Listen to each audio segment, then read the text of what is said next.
हरे कृष्णा। आज का हमारा सत्संग श्रीमद् भगवद गीता के 5वें अध्याय का 3रा श्लोक। भगवान कृष्ण कह रहे हैं कि जो पुरुष ना तो अपने कर्म फल से दुर्ना करता है और न कर्म फल की इच्छा करता है, उसे सन्यासी समझना चाहिए।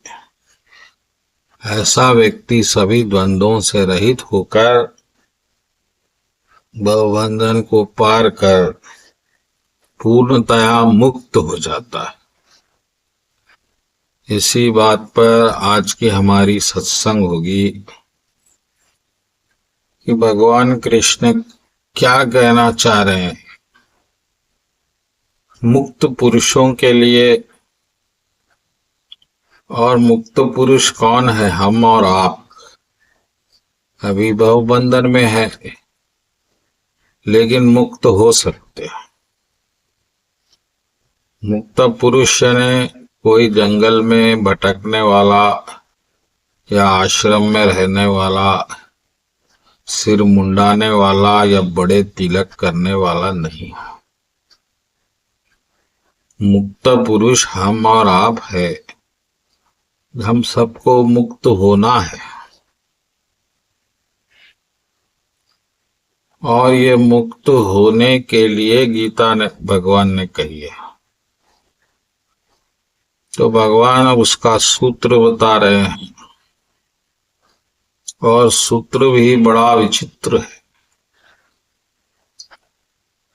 भगवान कृष्ण कह रहे हैं कि जो फल की इच्छा जो से ना द्रुना करता है ना उसकी आकांक्षा करता है, या तो आप फल की इच्छा से नफरत करेंगे या प्रेम करेंगे, या तो पाने की लालसा रखेंगे या छोड़ने की लालसा रखेंगे। लेकिन कृष्ण भगवान इन दोनों बातों से राजी नहीं है। कृष्ण भगवान इसमें से बीच का रास्ता बता रहे हैं। इससे अतीत होने के लिए कह रहे हैं कि ना फल की इच्छा करो ना उससे नफरत करो। यानी कि जो आता है आने दो, जो जाता है जाने दो। अब इसमें जो आता है वो तो हम सबको पसंद है। हम तो कुछ कितने प्यासे भूखे हैं कि हमें कुछ भी मिल रहा है बड़ा अच्छा दिखता है, और अगर बिना मेहनत के मिला तो और प्रसन्नता होती। लेकिन जब कोई चीज जाती है तो बड़ा दुख होता है।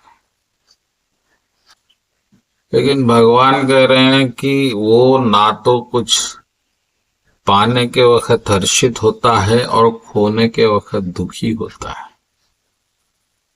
ऐसा व्यक्ति मुक्त है। तो अब प्रश्न ये है भैया कि आप और हम क्या मुक्त हैं?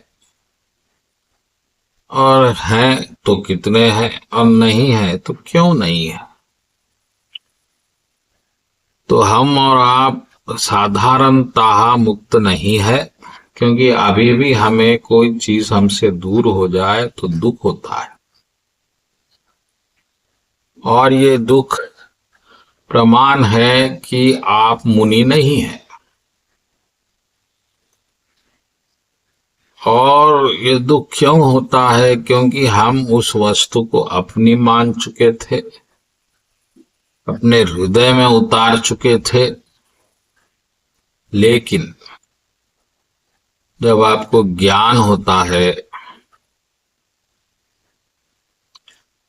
कि ये शरीर ना आपका था, ना आपका है, ना आपका रहेगा, ये भगवान का है और भगवान चलाते हैं, भगवान बनाते हैं, भगवान मिटाते हैं।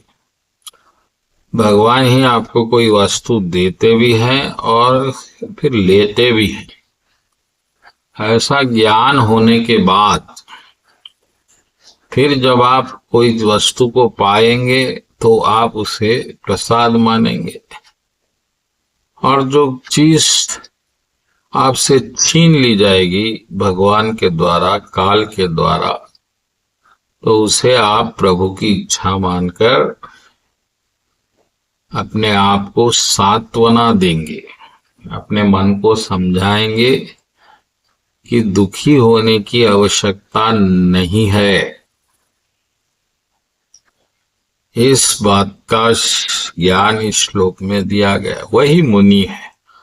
आप ऐसा करेंगे तो आप मुनि हैं, साधु हैं, और ये करना कोई बड़ी कठिन बात नहीं है। आपको तो सिर्फ अज्ञान था कि आप कुछ वस्तुओं को खुद की समझ बैठे और बहुत दुखी हो गए उसके खोने पे। ज्ञान हो गया है, सब प्रभु का है, प्रभु दे रहे हैं, ले रहे हैं, तो फिर अब दुख क्यों होगा? नहीं होगा।